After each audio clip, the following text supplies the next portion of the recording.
अस्सलाम वालेकुम। मैं हूँ इजाज़त जजा। आज मैं बात करना चाह रहा हूँ हिंदुस्तान और हिंदुस्तान के ग़ुलामों की, जो ग़ुलामों के ग़ुलाम रहे और वो हम भी हिंदुस्तान में से हैं।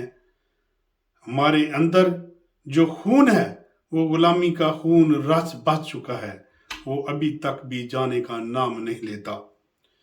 आप देखते हैं कि हमेशा ये कौम जो है ग़ुलामी में रही है और ये ग़ुलामी में ही खुश है। मुग़ल दौर से पहले भी मराठी राज और कई किस्म के राज आए थे, उसमें भी इस कौम ने ग़ुलामी के रंग में अपना जो है वक्त गुजारा और ये ग़ुलाम रहे। आप देखते हैं कि मुग़ल राज में, मुग़ल एम्पायर में ये किस तरह शहजादों की बातें करते थे। ये अपने बच्चों को बताते थे कि शहजादा क्या करता है और जो बादशाह है वो क्या करता है।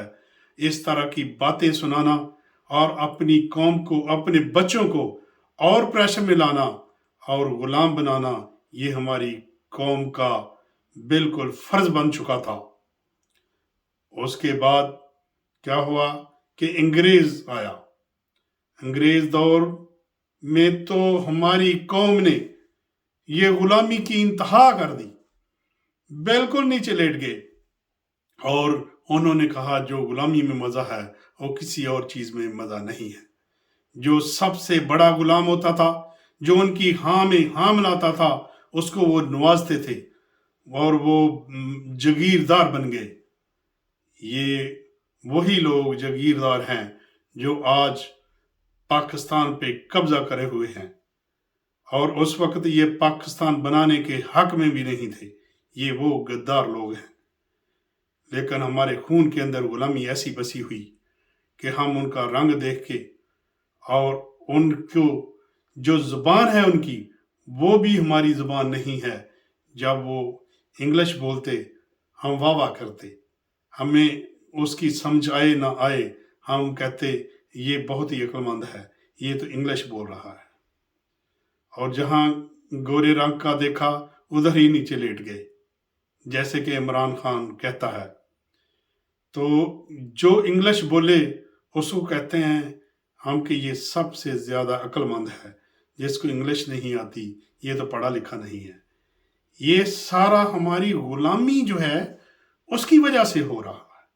हमारी कौम जो आज भी है वहाँ पे जो इंग्लिश बोले उसको अक्लमंद पढ़ा लिखा समझते हैं, जो इसको इंग्लिश ना आए उसको कहते हैं ये पढ़ा लिखा और अक्लमंद नहीं है। क्योंकि हमारी जो ग़ुलाम सोच है उसके अंदर ऐसी बातें जो है रस बस चुकी हैं, हमारे खून के अंदर है और ये नस्ल दर नस्ल जो है मुंतकिल होती जा रही है और हमारी सोच जो है वो बदलती ही नहीं। उस वक्त तो अंग्रेज़ कितने थे, 4-5 हज़ार 50 हज़ार हो जाएंगे और कितने होंगे, और पूरा हिंदुस्तान कितना बड़ा, कितनी अवाम। उन्होंने खुद आके नहीं लाठी उठाई, खुद आके बंदूक नहीं उठाई, आप लोगों ने उठाई। आप लोग आर्मी की शक्ल में उन्होंने लाया आप लोगों को और आप लोगों को लुढ़ाया, आप लोगों को मरवाया। ये उनको पता था ये ग़ुलाम लोग हैं, ये छोटे ज़हन के मालिक हैं, ये सहमे हुए लोग हैं, इनको कंट्रोल करना बहुत इजी है। तो आप देखें उसके बाद 75 साल गुजर चुके, 75 साल गुजर चुके जो कहने को हम आज़ाद हो गए, लेकिन हम अभी भी आज़ाद नहीं हैं। हमारे खून के अंदर से वो ग़ुलामी की सोच जा ही नहीं रही, हम अब भी ग़ुलाम हैं। आप देखते हो कि ये जो सहाफ़ी हैं, ये टके टके पे बिकने वाले सहाफ़ी, ये जो कहते हैं कि हमें कोई तो बाहर नहीं नज़र आ रहा कि जो गैर मुल्की हो और उसने कब्ज़ा किया हो और हम गैर मुल्कियों की बात मान रहे हों, कौन सी साजिश है। उस वक्त भी ऐसे ही लोग थे कि ये वही लोग हैं, ये वही लोग हैं जो गद्दार थे, ये वही लोग थे जो सबसे ज़्यादा ग़ुलाम थे, जो सबसे आगे आगे जी करते थे।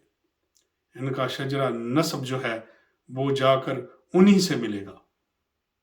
तो इसके साथ आप देखते हैं कि हमारी कौम जो है उसमें गुलामी इस कदर है कि वो डरती है, थोड़ी सी बात हो जाए तो वो डर जाती है।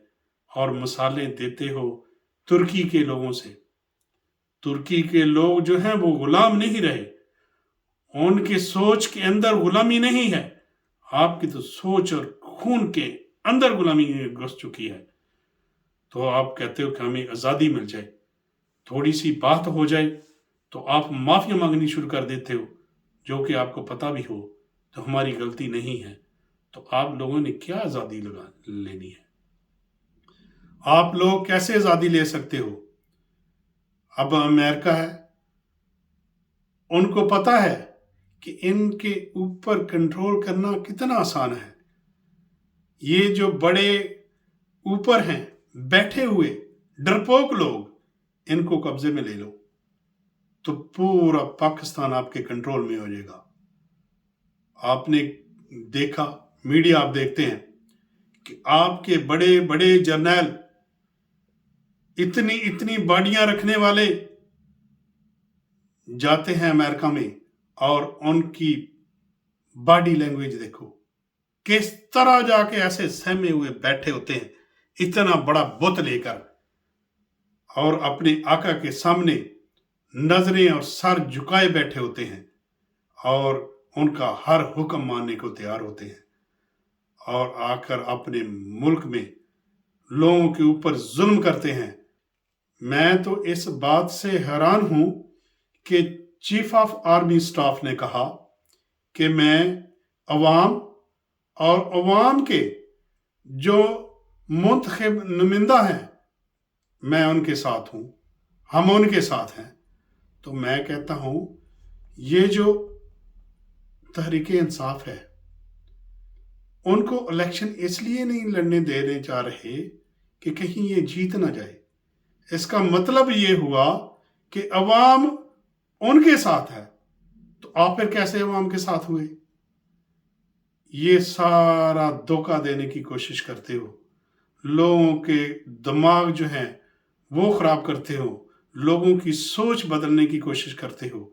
ये वक्त वो नहीं रहा, ये वक्त बदल चुका है। इसके साथ आप लोगों को भी बदलना चाहिए। आप ये घटिया, ये जो गंदी गुलामी सोच है, ये अपने जहनों से निकाल दो और ख्याल करो आप किस तरह बच्चों को, औरतों को घसीट घसीट कर मार रहे हो और बुजुर्गों को मार रहे हो, उनकी उम्र का भी ख्याल नहीं रखते। आप लोगों को तो सबसे ज्यादा ये इल्म होना चाहिए कि जंग के रूल क्या हैं। अब तो जंग भी नहीं है, लेकिन आप अपने ही लोगों को किस तरह मार रहे हो।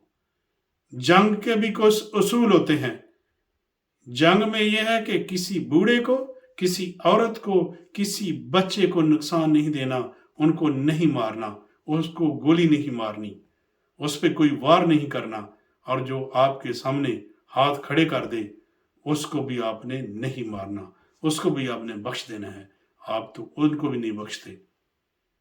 आप तो जो जमानत लेकर बाहर निकलता है उसी को पकड़ लेते हो और उस पे इतना तशद्दुद करते हो कि वो बेचारा बाहर आकर रोना शुरू कर देता है, क्योंकि आपको पता है हमारे जो बादशाह हैं वो नाराज हो जाएंगे। तो हम अपने बादशाह को दिखाएं कि किस तरह हम आपकी वजह से अपने मुल्क में जुल्म कर रहे हैं। तो इस्लाम भी यही कहता है कि आपने किसी जानवर को, किसी बूढ़े को, किसी औरत को, किसी बच्चे को नहीं नुकसान देना, लेकिन आप पूरी दुनिया में बेइज्जत और बदनाम हो रहे हो और पूरे मुल्क को बदनाम कर रहे हो। हम बाहर बैठे अपने आप को पाकिस्तानी कहें तो कहते हैं किस तरह आप मुल्क में जुल्म हो रहा है। हम उनको मुंह दिखाने के काबिल नहीं रहते, आप लोगों की करतूतों की वजह से। इसके साथ ही इजाजत अल्लाह हाफिज।